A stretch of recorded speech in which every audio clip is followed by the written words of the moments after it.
सोलापूर शहरात तृतीयपंथीय समाजाला हादरवून सोडणारी हृदयद्रावक घटना समोर आली आहे।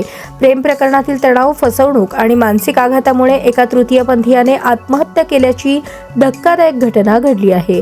मृत तृतीयपंथीयाचे नाव प्रकाश व्यंकप्पा कोळी, वय 22, राहणार साईनगर बाळे असे असून तो गेल्या काही महिन्यांपासून तीव्र मानसिक तणावाचा सामना करत असल्याची माहिती नातेवाईकांकडून मिळाली आहे। प्राथमिक माहितीप्रमाणे प्रकाश कोळी एका तरुणासोबत प्रेम संबंधात होता। दोघांमध्ये नियमित संपर्क होता, परंतु काही दिवसांपासून त्या तरुणाने प्रकाशशी दुरावा ठेवायला सुरुवात केली। याच दरम्यान त्या तरुणाने अचानक दुसरीकडे लग्न करण्याचा निर्णय घेतला, अशी माहिती कुटुंबियांनी दिली। या घटनेने प्रकाश मानसिकदृष्ट्या खचला होता। प्रियकराचे लग्न होण्याच्या आदल्या दिवशीच त्याने घरात गळफास घेऊन आत्महत्या केल्याचे प्राथमिक तपासात उघड झाले आहे। सिव्हिल हॉस्पिटलमध्ये तृतीयपंथीयांची मोठी गर्दी झाली आहे। घटनेची माहिती मिळताच सोलापूर शहरातील तृतीयपंथीय समाजातील अनेक सदस्य तातडीने सिव्हिल हॉस्पिटलमध्ये जमले। समाजातील प्रतिनिधींनी या मृत्यूची सखोल चौकशी करण्याची मागणी केली आहे।